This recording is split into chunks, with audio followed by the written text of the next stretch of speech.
आखिर क्यों? जब विक्रांत भूरिया, जो कि मध्य प्रदेश में विधायक भी हैं, वो आदिवासी कांग्रेस के राष्ट्रीय अध्यक्ष इतना बड़ा पद लेकर अपने गृह क्षेत्र यानी झाबुआ पहुंचे, तो वहां दिलीप सिंह भूरिया जिंदाबाद के नारे क्यों लगे?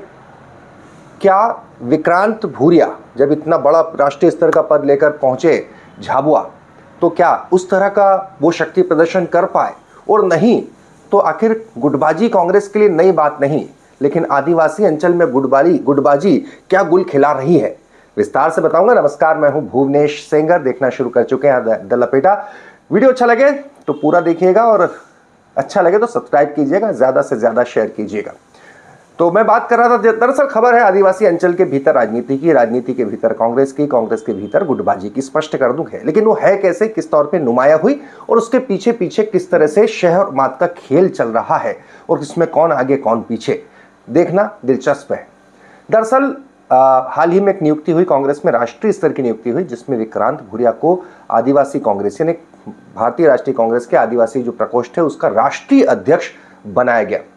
कांग्रेस के लिहाज से बड़ा पद था। तो विक्रांत भूरिया जब वापस वहां पहुंचे, पूरी कोशिश की दिग्विजय सिंह खेमे ने, क्योंकि दिग्विजय सिंह कांतिलाल भूरिया खेमा एक ही माना जाता है कि एक बड़ा शक्ति प्रदर्शन हो और ऐसा नजर आए कि पूरे प्रदेश के सारे आदिवासी नेता विक्रांत भूरिया के तहत इतना बड़ा पद मिला है। लेकिन क्या वो इकट्ठा हुए? हमारे रिपोर्टर जो जमीनी तौर पर मौजूद है वहां पर, नवनीत, वो बताते हैं कि ऐसा नहीं हुआ। और दूसरी महत्वपूर्ण बात ये थी, क्योंकि दो धड़े दरअसल आदिवासियों में बढ़ चुके हैं, एक तरफ विक्रांत भूरिया, कांतिलाल भूरिया, दूसरी तरफ उमंग सिंघार। तो ये जब हुआ, अब यहां पर एक बात और थी, एक वक्त में कांतिलाल भूरिया के धुर विरोधी दिलीप सिंह भूरिया, जिन्होंने विरोध इतना बढ़ गया कि आखिरकार उन्होंने पार्टी छोड़नी पड़ी, बीजेपी ज्वाइन किया। आज उनकी बेटी जो है वो सरकार में मंत्री हैं, लेकिन बीजेपी सरकार, मोहन सरकार में। लेकिन जब विक्रांत भूरिया वहां पहुंचे तो उन्होंने दिलीप सिंह भूरिया को याद करते हुए उनके जिंदाबाद के नारे लगवाए और कहा कि आदिवासी समाज में उनके उत्थान का बड़ा योगदान था। दरअसल वहां पर उनके जो धुर विरोधी माने जाते हैं महेश पटेल, दोनों ही कांग्रेस से हैं, लेकिन महेश पटेल धुर विरोधी माने जाते हैं। महेश पटेल ने उमंग सिंघार खेमा ज्वाइन कर रखा है। उमंग सिंघार और दिग्विजय सिंह की बनती नहीं। अब ऐसी स्थिति परिस्थिति में हुआ कुछ यूं कि पहले प्रदेश अध्यक्ष जो थे आदिवासी कांग्रेस के, मतलब कांग्रेस के आदिवासी प्रकोष्ठ के, वो कांतिलाल भूरिया थे। शहर मात का खेल जो मैंने कहा था ना, वो समझिए। कांतिलाल भूरिया हटे तो उमंग सिंघार बन गए। उमंग सिंघार ने महेश पटेल, जो कि झाबुआ की राजनीति में भूरिया फैमिली के धुर विरोधी हैं, उन्हें आदिवासी कांग्रेस का प्रदेश उपाध्यक्ष बनाया। दमदार नेता माने जाते हैं महेश पटेल भी, और कई बार अपना दम दिखा चुके हैं। तो उसकी टक्कर में अब इन सब के ऊपर विक्रांत भूरिया दिल्ली से आदिवासी कांग्रेस के राष्ट्रीय अध्यक्ष का पद तो लिया है, लेकिन पहली दफा जब पहुंचे तो पूरा शो ही फ्लॉप शुरू हुआ। वहां के हमारे रिपोर्टर नवनीत बताते हैं कि 1000 लोग भी इकट्ठा नहीं हो पाए, और जबकि महेश पटेल अगर वो अपने खुद के बूते चाहत कर कुछ कोशिश करते तो इससे कई गुना ज्यादा लोग इकट्ठा कर सकते थे। ऐसी वहां पर जन चर्चा है। बहरहाल, ये तो मैंने आपको गुटबाजी बताई, आपको शहर मात का खेल बताया, गुटबाजी क्या गुल खिला रही है इस आदिवासी अंचल में, ये बताया। लेकिन जब विक्रांत भूरिया वहां पहुंचे पहली बार आदिवासी कांग्रेस के राष्ट्रीय अध्यक्ष बनकर, तो उन्होंने क्या कुछ कहा, आइए सुनते हैं। देखिए, सबसे ज्यादा आदिवासी पूरे देश में मध्य प्रदेश में, और सबसे ज्यादा शोषण आदिवासियों का मध्य प्रदेश में हो रहा है और पूरे देश में हो रहा है। जहां जहां भाजपा शासित राज्य हैं, वहां आदिवासियों पर को जबरदस्त तरीके से प्रताड़ित करा जा रहा है, उनके अधिकारों को छीना जा रहा है, उनके जंगलों को काटा जा रहा है, उनकी जमीनों को छीना जा रहा है, नदियों को पूरा तरह से छन्नी कर दिया जा रहा है।